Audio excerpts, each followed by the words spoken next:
آئیے نعرہ تکبیر، نعرہ رسالت، نعرہ رسالت، مسلک اعلی حضرت نواسائے بدر ملت، نعرہ تکبیر، نعرہ رسالت، حضرت علامہ و مولانا مفتی امام ظفر صاحب قبلہ، نعرہ تکبیر، نعرہ رسالت۔ میرے دوستو بزرگ، میں عرض کر رہا تھا کہ موت کوئی آسان لفظ نہیں ہے، موت بھیانک لفظ ہے، موت دل کو دہلا دینے والا لفظ ہے، اور موت کا تصور رستم زمانہ کا ہوش اڑا دیتا ہے۔ موت بڑے بڑے مغرور و متکبر بادشاہوں کو بھی لرزہ بر اندام کر دیتا ہے۔ اس لیے موت کو اکثر و بیشتر یاد کیا کرو، کیونکہ جو موت کو یاد کرتا ہے وہ دنیاوی خواہشوں سے دور رہتا ہے۔ جو موت کو یاد کرتا ہے وہ ہر چھوٹے بڑے گناہ سے بچنے کی کوشش کرتا ہے۔ جو موت کو یاد کرتا ہے وہ حلال اور حرام کی اجتناب کرتا ہے۔ جو موت کو یاد کرتا ہے وہ سودی لین دین سے دور رہتا ہے۔ جو موت کو یاد کرتا ہے وہ ہر گناہ سے بچنے کی کوشش کرتا ہے۔ جو موت کو یاد کرتا ہے اسی کے دل میں خدا کا خوف ہوتا ہے، پھر وہی مسجد کا راہ دیکھتے ہیں۔ جو موت کو یاد کرتے ہیں وہی علماء سے قریب ہوتے ہیں، کیونکہ اس کے دل میں خدا کا خوف ہوتا ہے۔ جو موت کو یاد کرتے ہیں وہی شریعت مصطفیٰ کا پابند ہوتا ہے۔ جو موت کو یاد کرتے ہیں وہی اتباع رسول کا پابند ہوتا ہے، اور جو موت کو یاد کرتا ہے اسی کے دل میں خدا کا خوف ہوتا ہے۔ جب اس کے دل میں خدا کا خوف ہوتا ہے تو اسی کا دل نور ایمان سے جگمگاتا ہے۔ اسی لیے کہا مومنوں مسلمانوں سے تقریر سننا کمال نہیں ہے، بلکہ اس پر عمل کرنا کمال ہے۔ ایک نہ ایک دن ہم سب کو مرنا ہے، اس لیے موت کو یاد کرو، قبرستان جایا کرو۔ میں نے بیان کر دیا کہ حضرت عثمان غنی جب قبر پر جاتے تھے تو بے انتہا روتے تھے، اس طرح روتے تھے کہ داڑھی مبارک تر ہو جایا کرتی تھی، کیونکہ خوف ہے خدا سے۔ سرکار نے فرما دیا کہ میں نے دنیا میں کوئی ایسا منظر نہیں دیکھا کہ قبر کا منظر کتنا بھیانک اور دردناک منظر ہو۔ اس لیے قبرستان اکثر و بیشتر جایا کرو اور موت کو یاد کرو۔ اب موت کو یاد کرنے کا مطلب یہی نہیں میرے دوستو بزرگوں کہ ہمارے اوپر کوئی مصیبت آ جائے، کوئی پریشانی لائق ہو جائے تو ہم رب تبارک و تعالیٰ کی بارگاہ میں کہیں اے اللہ تو مجھے موت کیوں نہیں دیتا۔ اکثر لوگ یہی کہتے ہیں جب کوئی مصیبت میں پھنس جاتے ہیں یا پریشانی میں لائق ہو جاتے ہیں تو کہتے ہیں یا اللہ تو مجھے دنیا سے اٹھا کیوں نہیں لیتا۔ تو سرکار نے سختی سے منع فرمایا کہ دنیا کی کسی مصیبت یا پریشانی کی وجہ سے موت کی تمنا ہرگز نہ کرے، بلکہ رب تبارک و تعالیٰ کی بارگاہ میں یہ دعا کرے اے پاک پروردگار جب تک زندگی میرے لیے بہتر ہے تو زندہ رکھ، اور جب موت میرے لیے بہتر ہو تو موت۔ سمجھتے ہیں؟ لیکن پریشانی مصیبت کی وجہ سے کبھی بھی مرنے کی تمنا نہیں کرنا چاہیے، مرنے کی دعائیں نہیں مانگنی چاہیے۔ اور میرے خیال میں اس میں عورتیں زیادہ ملوث ہوتی ہے۔ ایک واقعہ سنیے، ایک عورت تھی، ان کے روزمرہ یہی معمول تھا کہ وہ جنگل جایا کرتی تھی اور لکڑیاں کاٹ کر گٹھرا سر پر لا کر گھر لایا کرتی تھی، روزمرہ اس کا یہی معمول تھا۔ ایک دن حسب معمول وہ جنگل گئی تو لکڑیاں کچھ زیادہ کاٹ لی، کسی طرح سے لکڑیوں کا گٹھرا وہ سر پر لاد لی۔ لادنے کے بعد کچھ دور ہی چلی تھی کہ لکڑیوں کا گٹھرا سر پر سے گر گیا۔ اب جب 2 مرتبہ دوسری بار کوشش کرتی ہے وہ عورت تو لکڑیوں کا گٹھرا وہ اٹھا نہیں پاتی، لکڑیوں کا گٹھرا اسے اٹھایا نہیں جاتا۔ وہ پریشان ہو کر مصیبت پریشان سے تھک کر پریشان ہو کر اس نے لب سے موت کو بار بار دہرانا کیا، اے اللہ تو موت کو کیوں نہیں بھیج دیتا؟ اگر مجھے موت آ جاتی تو روزمرہ کی مصیبتوں سے چھٹکارا مل جاتا، روزمرہ کی پریشانی سے میں آرام پا جاتی۔ لفظ موت کو بار بار دہرانے لگی اور ایک درخت کے سائے میں جا کر بیٹھ گئی۔ اتنے میں ایک حسین و جمیل خوبصورت نوجوان انسانی شکل میں، ملک الموت پہلے انسانی شکل میں آتے تھے، انسانی شکل میں حاضر ہو گئے۔ تو عورت جیسے ہی دیکھا تو عرض کیا کون ہو؟ کہا پہچانتی نہیں ہو؟ میں وہی ہوں جس کو تم نے بلایا، میں وہی ہوں جس کو تم نے بلایا، میں ملک الموت ہوں۔ اب اس بڑھیا کی سر سے لے کر پاؤں تک پسینہ چھوٹ، اور کیا کہنے لگی معلوم ہے؟ کیونکہ ہماری عورتیں پڑھی لکھی ہوتی نہیں ہے، جب غصے میں آتی ہے تو خدا کا خوف اس کے دل سے نکل جاتا ہے اور کچھ بھی بک دیتی ہے۔ پتہ نہیں کتنی ایسی عورتیں ہیں کہ اس کا ایمان ہے یا نہیں ہے، خدا نہیں، آسمان کو بھی گالی بک دیتا ہے، خدا کو بھی گالی بک دیتا ہے، کسی کو ساس سسر کو بھی کچھ نہیں سمجھتا، علماء کو بھی گالی بک دیتا ہے۔ تو اسی لیے کہتا ہے اس میں عورتیں زیادہ ملوث ہوتی ہیں۔ اب اس عورت نے کیا کہا معلوم ہے؟ کہا ٹھیک ہے میں نے تو بلایا ہے اس لیے نہیں کہ میری روح کو خوش کرو، بلکہ اس لیے بلایا ہے کہ یہ لکڑی کا گٹھرا مجھ سے اٹھایا نہ جاتا، یہ اٹھا کر میرے سر پر لاد دو۔ اب ملک الموت مانتے کہاں، ملک الموت آپ مانتے کہاں اسی وقت اس کے جسم سے روح کو الگ کر دیتے. اس لیے کہتے ہیں میرے دوستوں بزرگوں کہ موت کوئی آسان لفظ نہیں ہے اور موت کی تمنا ہرگز نہ کرے. پتا چلا معلوم ہوا کہ موت کی تمنا کرنے والے موت کو بلانے والی عورت کا انجام کیا ہوا. موت سے آپ جتنا ہی بھاگے, آپ اسے پسند کریں یا نہ کریں, موت ہر حال میں آنی ہے. اسی لیے کہتے ہیں کہ موت سے کس کو رشتہ داری ہے, آج وہ تو کل ہماری باری, آج وہ تو کل ہماری باری ہے. اس لیے کہتا ہوں موت کی تمنا نہ کریں, مرنے کی دعا نہ مانگے, بلکہ موت کو اکثر و بیشتر یاد کریے, قبرستان جایا کرے اور توبہ کرے. توبہ کرے, توبہ سے رب تبارک و تعالیٰ بہت خوش ہوتا ہے. جب کوئی بندہ سچے دل سے توبہ کر لیتا, چاہے کتنا ہی بڑا گنہگار ہی کیوں نہ ہو, جب بندہ سچے دل سے توبہ کر لیتا ہے تو وہ بندہ رب کے قریب ہو جاتا ہے. لیکن ہم سوچتے ہیں نماز پڑھیں گے, ہم سوچتے ہیں قبرستان جائیں گے, یہ سوچتے ہی رہ جاتے اس سے پہلے موت آ جاتی ہے. سوچتے ہی رہ جاتا ہے کہ داڑھی چھوڑیں گے, اس سے پہلے موت آ جاتی ہے. میرے سامنے ایک مرتبہ ایک واقعہ ہوا ہے. میں نے گاؤں کے ایک نوجوان سے کہا بھائی داڑھی چھوڑ دو, تو اس نے کیا کہا کہ ابھی بیٹی بیٹا بلایا نہیں, ابھی سے داڑھی چھوڑ دوں گا. اتفاق سے 1 مہینہ ہوا نا اس کی موت میرے سامنے ہوا, میرے گاؤں میں. تو یہ کبھی سوچو مت, بلکہ جیسے ہی موقع ملے سچے دل سے توبہ کر لو. جب بندہ سچے دل سے توبہ کر لیتا ہے رب کے قریب. کیسے؟ حضرت حسن بصری 13-14 سال کی عمر, پیدا ہوئے تھے بصرہ میں, لیکن رہ رہے تھے کہاں, مدینہ میں. اتنے بڑے خوش نصیب. تو 14-15 سال کی عمر میں وہ مدینہ سے لوٹ کر اپنے آبائی وطن آئے. تو گھر والوں نے اس کو کوئی سامان سودا خریدنے کے لیے بازار بھیجے. تو بازار جو گئے تو وہاں ایک حسین و جمیل خوبصورت لڑکی بھی دکان کے سامنے سامان خریدنے کے لیے پہنچ گئی.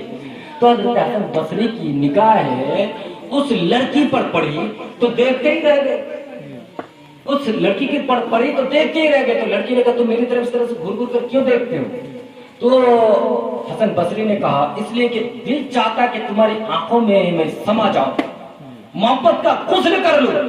تمہاری آنکھیں اتنی خوبصورت ہے, تمہارے بال اتنے اچھے لگتے ہیں کہ دل چاہتا کہ میں قربان ہو جاؤں.